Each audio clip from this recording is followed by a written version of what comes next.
Yo. What's up with you guys? I'm gonna load up every. So,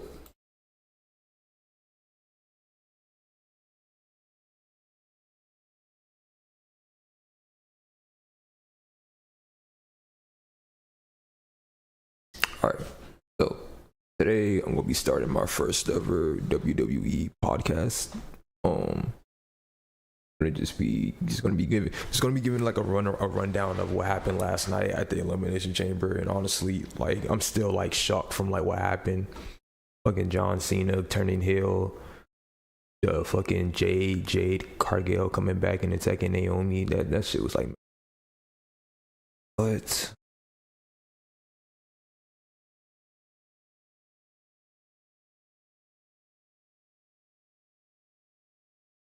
so we have the Elimination Chamber at Toronto last night. I'm gonna just be going on the WWE Network. They have like a little the results. So Bianca Belair wins the 2025 Women's Elimination Chamber match. Liv Morgan, Bianca Belair, Naomi, Bayley, Alexa Bliss, and NXT's Roxanne Perez battle inside the Elimination Chamber for a championship opportunity at WrestleMania 41. The EST is heading. I cannot read this shit. The EST is heading to the showcast of the Immortals as Bianca Belair defeated Bayley, Alexa Bliss, Naomi, Roxanne Perez, and Liv Morgan inside the Wicked Elimination Chamber. Naomi and Morgan were slated to begin the match, but the shocking return of Jade Cargill. You know what? Yeah, I want to read it. I don't think I should read it like that. I think I should just go off of what like I know.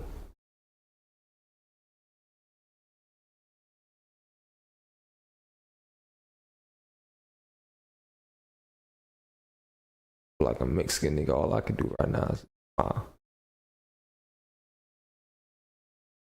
right, let me just.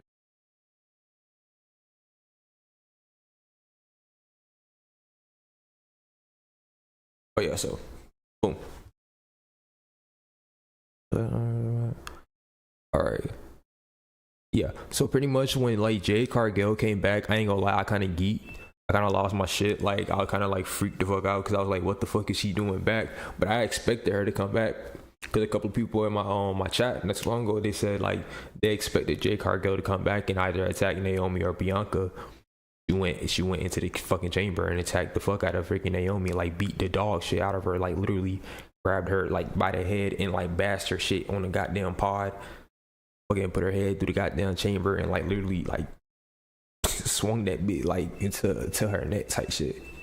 Shit was like mad fucking crazy. Like I ain't gonna lie, like I did not expect her to go that hard when she came back.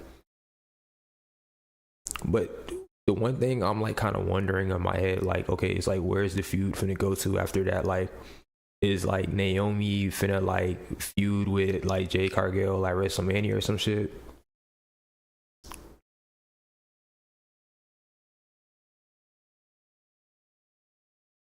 Jade Cargill makes a stunning return and viciously assaults Naomi, leaving her unable to compete in the Elimination Chamber match.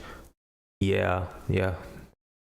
An emotionally stunned Belair was forced to enter next when. Okay, that's what it is. I'm too far away. I can't see.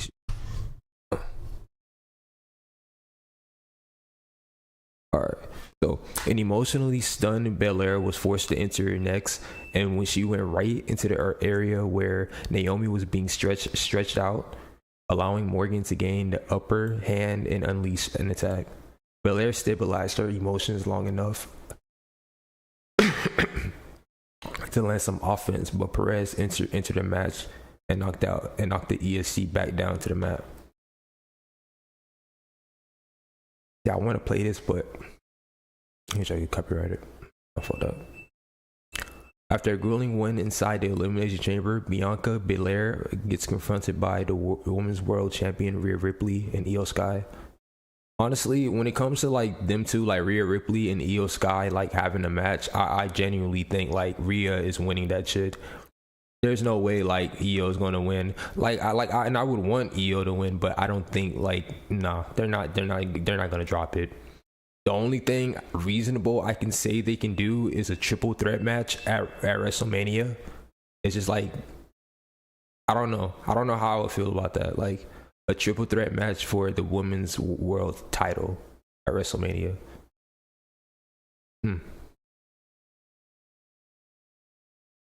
Bailey entered the match next and regenerated her months long rivalry with Perez. As a superstar lay broken into the ring, Bliss became the final superstar to the chaos and cleared house, knocking Morgan, Perez, and Bailey down to the canvas. With the remaining 5 superstars all legally in the match, the action came fast and furious with Bailey Perez continuing to fight.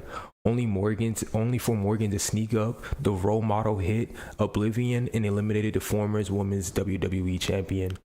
Yeah, I ain't gonna lie, Perez in the goddamn match, like, bro, like she went like mad fucking insane, like she shit, like she.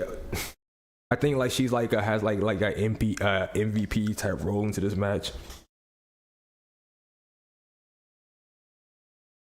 I'm gonna see if I think I wrote some notes down. I thought I wrote notes down for Perez. Yeah, all I got for her is that Perez, she's just like was just going fucking nuts. Yeah, that's it. That's all I can say. Like fucking smashing heads onto the fucking to the goddamn chamber cage and shit like that.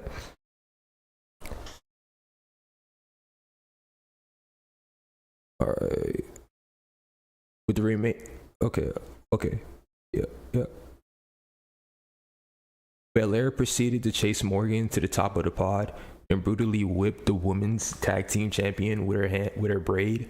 Oh my god, that shit was fucking brutal. When fucking Belair was on top of that cage and she grabbed her fucking hair and she whipped that shit, man, that shit sounded like a fucking shotgun blast. Like that shit was like loud. Like I think it was louder than when the time she did it to Sasha Banks at WrestleMania back in the day.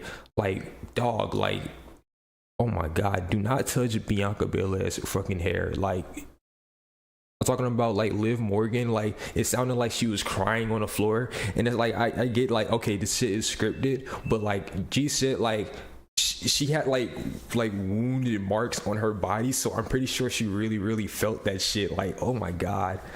I can only imagine. All right. Belair proceeded to chase Morgan to the top of the to the top of the wall to the top of the pod and brutally whipped the WWE Women's Tag Team Champion with her braid, causing a defining crack that echoed throughout the Rogers Center and even cuts Morgan's leg. Oh my god. Belair then launched herself from the structure with a crossbody onto Morgan and Bliss. Perez laid and wait, looking for her next moment to strike, but Bliss flipped the script and hit a twisted Bliss to eliminate the NXT star. I ain't gonna lie, like I said, like what's her name, Roxanne Perez, like she's like a good ass wrestler. I could see her as a future like WWE Women's Champion. Not like I guarantee you that after WrestleMania, when they have the WWE draft, they're most likely going to bring her over. I can see her on SmackDown too. I could definitely see Roxanne Perez on SmackDown. All right. Bliss. All right, boom. Bliss nailed Belair with his sister Abigail, but Morgan rolled up with a twisted superstar in a jackknife cover and shockingly eliminated her thanks to some leverage from Bianca's braid. Drained physically and emotionally, Belair and Morgan traded devastating blows that included the EST tossing Morgan into the pod and in the chamber wall several times. Morgan had one last of gaps, but her attempt at an Oblivion was countered into a match ending in the KOD, sending Belair to WrestleMania 41. In my opinion, when it comes to like Bianca Belair, like going to like WrestleMania 41, I feel like low key she low key deserves it. She's been putting in a lot of work, in from the time that she's like been in like WWE. And then the fact that I low key feel like her having the tag team titles like low key elevated it in a sense. So if I had to put some favorite moments out of the match, my favorite moments, it would have been like Jay beating down Naomi. That was like pure fucking like cinema. That was like pure cinema. Like I was waiting for Jade Cargill to come back and just like fuck one of them up. Like it had, if she wasn't coming after Bianca, she was coming after Naomi. One of the two was gonna get these hands. You know what I mean? Bianca Belair whipping Liv Morgan with the hair. Oh yeah, that's fucking going. That's fucking pure. Roxanne going nuts. Everyone hits their finisher on a Roxanne. Yeah, that was fucking dope.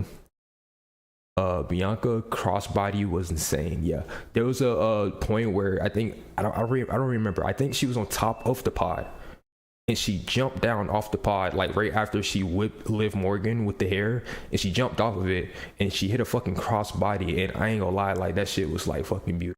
That was pretty nice. You know what I mean? Liv using Bianca's hair as a yo-yo. Okay, so like there was another point in the match where Liv Morgan had grabbed Bianca's like braid again, but like she was like on the outside of the ring and Liv was inside of the ring, and she literally grabbed her by the braid and like pulled her back and forth like a fucking yo-yo, like onto the fucking cage. She was like bouncing off of it and shit. She was low-key funny as hell.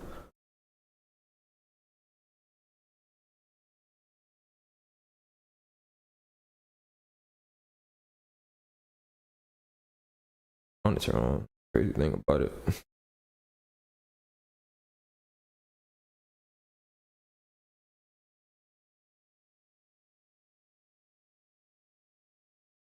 And as I do these podcasts, I know I'm gonna get better at doing these shits because like I'm just like spitballing shit right now. But like I did like write notes down, and I did like make sure I went to like I try to find me like a right site that I should go on, that I should try to read what I need to read on. And I don't do it that much, but I feel like if I keep doing this shit every day, like every like Monday, every Sunday, like not Sunday but Friday, like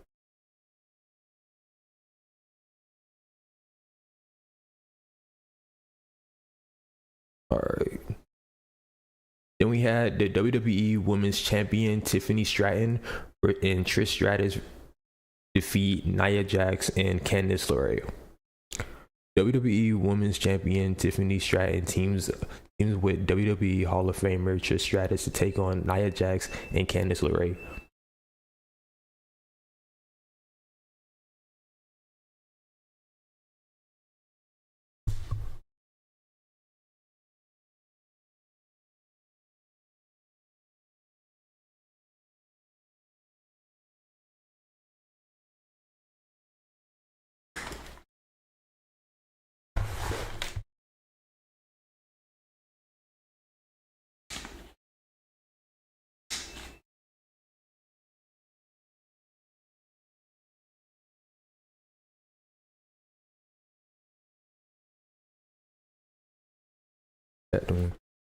All right, let's see. That's why I need. I got some water. Get some damn water.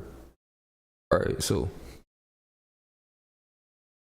WWE Hall of Famer Trish Stratus returned to the ring in epic fashion as she and WWE Women's Champion Tiffany Stratton defeated Nia Jax and Candice LeRae.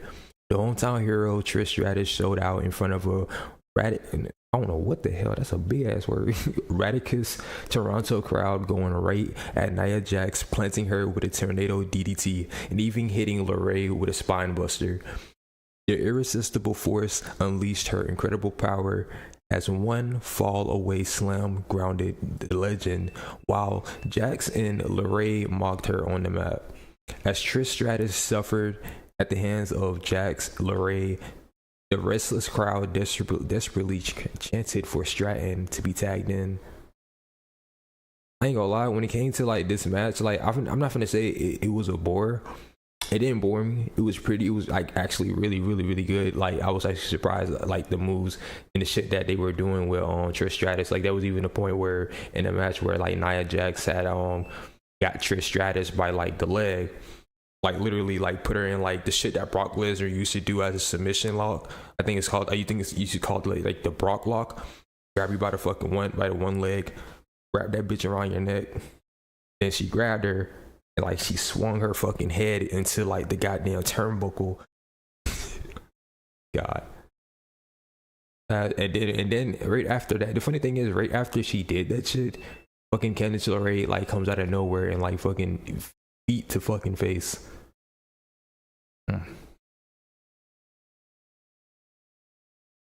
As Trish Stratus suffered at the hands of Jax and LeRae, the restless crowd desperately chanted for Stratton to be tagged in. And their wish was granted as a WWE Women's Champion flipped momentum for her team. Stratton hit a backhanded handspring elbow and Alabama slam on LeRae before blasting Jax in a ring-rattling spine buster that brought up the Rogers Center's crowd to his feet. Yeah, I ain't gonna lie. At that moment, that's when like shit like low-key picked up. For me, wise type shit. Like that's when I got like really, really more into it. After a quick burst from Jax, Trish Stratus dragged back into. Oh shit! After a quick burst from Jax, Trish Stratus After a quick burst from Jax, Trish Stratus tagged back in and used her signature offense, highlighted by a super satisfaction from the top rope. With Jax and LeRae now scattered, Trish Stratus tagged in Stratton, who hit a prettiest moonsault ever to win the match in a standing ovation from the Toronto faithful. Yeah, the match was pretty good. I think it's because like I was already like hyped up for like the women's like elimination chamber match. So when I got to this match, I was just like, you know. But it was really good though. Kevin Owens defeats Sami Zayn in an unsanctioned match.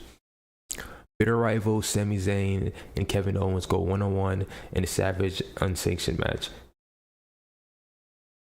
At times the best of friends, also the bitterness of enemies. Sami Zayn, Kevin Owens battled in an unsanctioned match with only the prize fighter left standing at the conclusion.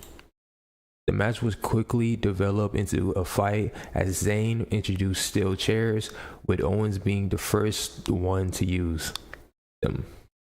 Unleashing a barrage of ferocious shots,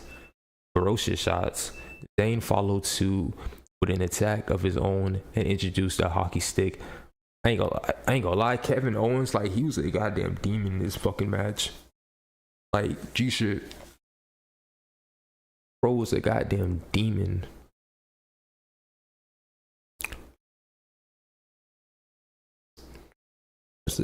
Much to the delight of the Canadian crowd, Owens fired back by attacking Zayn with a hockey stick, but even bit his opponent on his face as he wrenched his jaw with the stick. Oh my god. I forgot he did that. He literally bit someone in the head. He bit Sammy in the head. The two superstars then battled throughout the crowd, with a fired up Zayn dumping a trash can onto Owens before crashing him through a pair of tables. Owens and Zayn found himself back into the ring after the ring bell attack from Owens, but in a shocking return of events, the prizefighter launched Zayn off the top of the pair of the tables that had been previously stacked at the ringside. Yeah.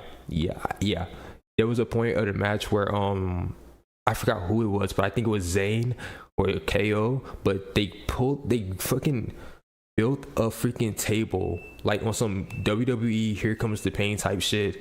Like literally had a table and then put another table on top of it. They put it there, and there was at one point where they were about to do a suplex, and I'm thinking someone's about to get suplexed through this table, just to have fucking Sami Zayn get fucking thrown through those two tables it looked so fucking insane. I ain't gonna lie.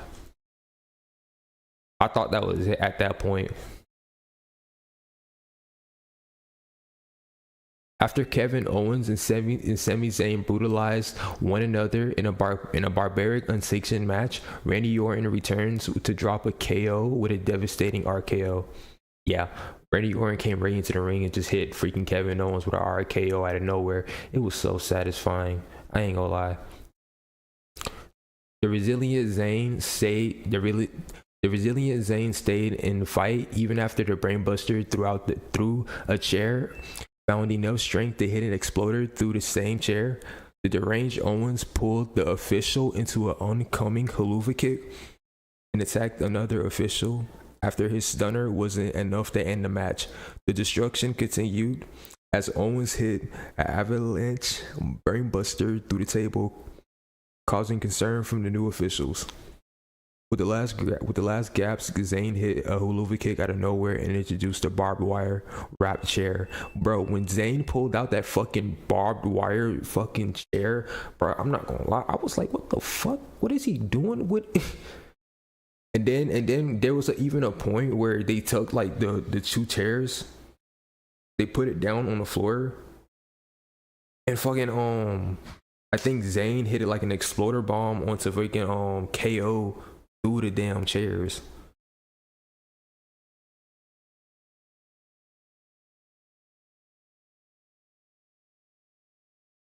Grab the chairs. He slammed his opponent on the back before smashing him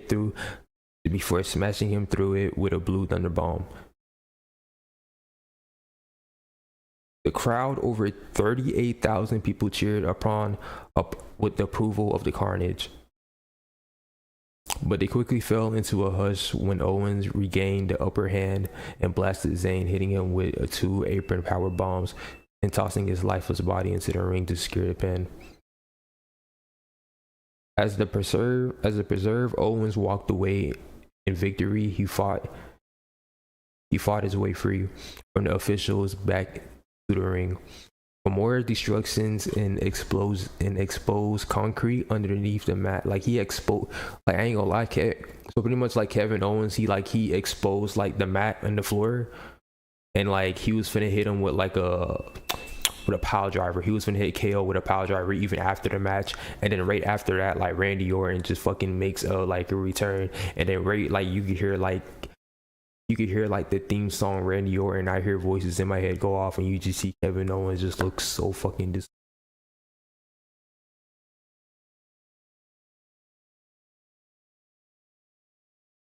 John Cena wins the 2025 Men's Elimination Chamber match. John Cena, CM Punk, Seth freaking Rollins, Drew McIntyre, Damian Priest, and Logan Paul compete in the Elimination Chamber for the right to challenge the undisputed WWE Cody Rhodes at WrestleMania 41. John Cena's last match will be for the WWE Championship, as the legendary superstar won it in 2025. What am I can't say this shit right? I can't say this shit right.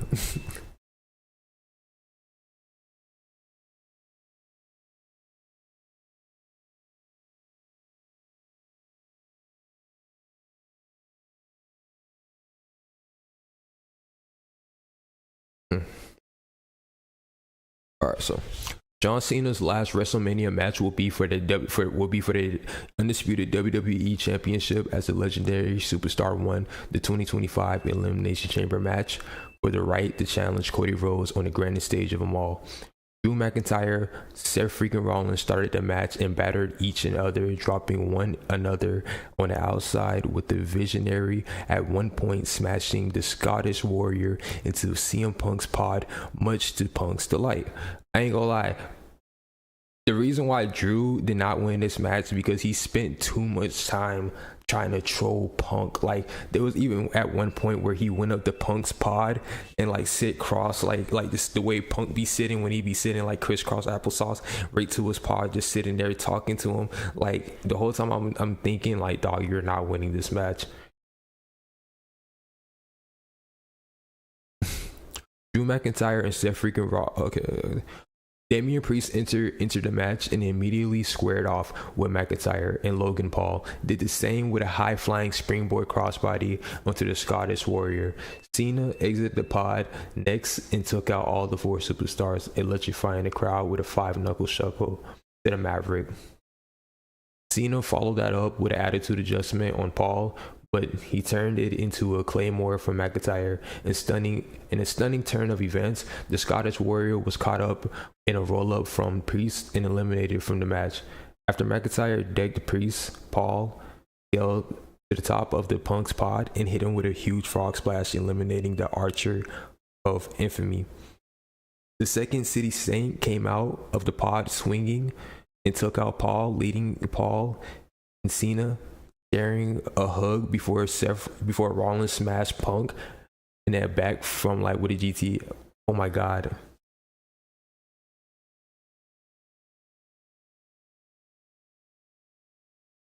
The Second City Saint came out of his pod swinging and took out Paul, leading to Punk and Cena sharing a hug before Rollins smashed Punk's from behind.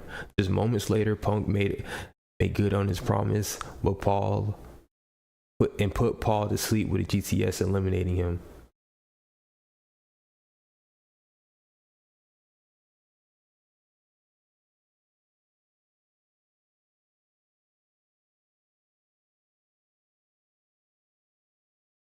The final 3 superstars slugged it out, but Cena and Punk formed a quick partnership, hitting a heart attack as the homage to Canadian legends Bret Hart and Jim the Anvil Neidhart.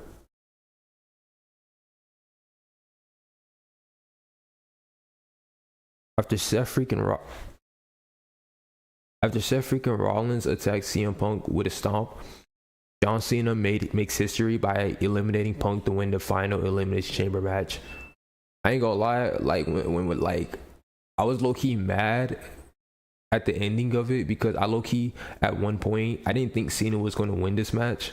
I thought like at that one point I was like, maybe they're going to like let CM Punk win this match, but then when he didn't win this match and freaking Seth Rollins came out of nowhere and curb stomped him right in the head, that's when I thought in my head like, oh yeah, they're gonna have like a WrestleMania match off rip.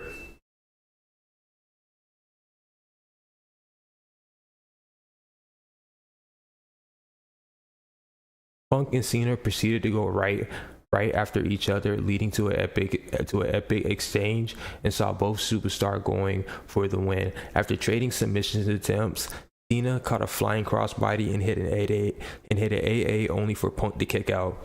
Cena scaled to the top of the rope but was foiled by Rollins, who hit a buckle bomb onto the hellacious chamber wall before tossing Cena through a pod.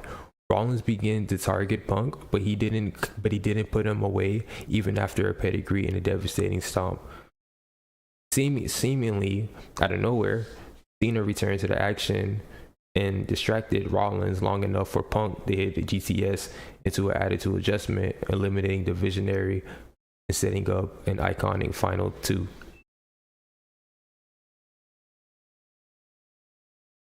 The defending Toronto crowd cheered for both superstars as they delivered their best shot, but neither a GTS nor attitude adjustment was enough to end the match. As Punk crawled to the outside, a furious Rollins returned to stomp his rival, allowing Cena to lock in a STF. Moments later, Punk passed out, sending Cena to WrestleMania 41. Yeah. It's definitely going to be CM Punk versus Seth Rollins at WrestleMania. That punch to the head was personal, but then I feel like it's going to end up being a triple threat match because Roman Reigns has yet to return, and there you go. So it's not going to be the main event, but it's going to be a match though.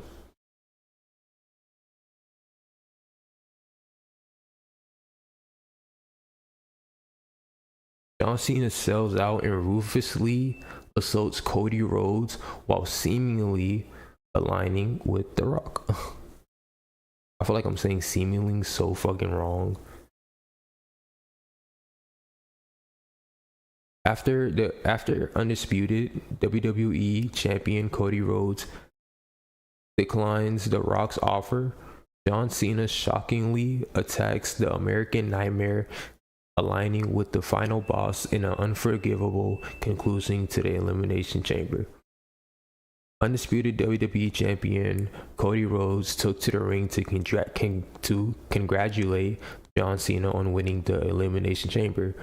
The final boss and a rap star, Travis Scott, interrupted their meeting. The Rock demanded the American Nightmare to answer his offer of owning his soul and becoming the champion, but Rhodes declined. After undisputed WWE champion Cody Rhodes is brutally assaulted by John Cena, as John Cena embraced Rhodes for making that decision, he suddenly received a signal from The Rock. Seconds later, the 16-time world champion shockingly booted Rhodes below the belt and carried him out the yeah, pretty much like he just like went and tagged them, like beat the shit out of them, like fucked them up, like even got to a point where he like took like a Rolex, wrapped it around his hand and like hit him in the head type shit. Even Travis Scott was like beating down on him. It got so bad to the point where you see, if you remember the belt that The Rock had when he came out on SmackDown not too long ago, that he said that this is your name on it and this is the day that your father died. Started whipping him with that same belt.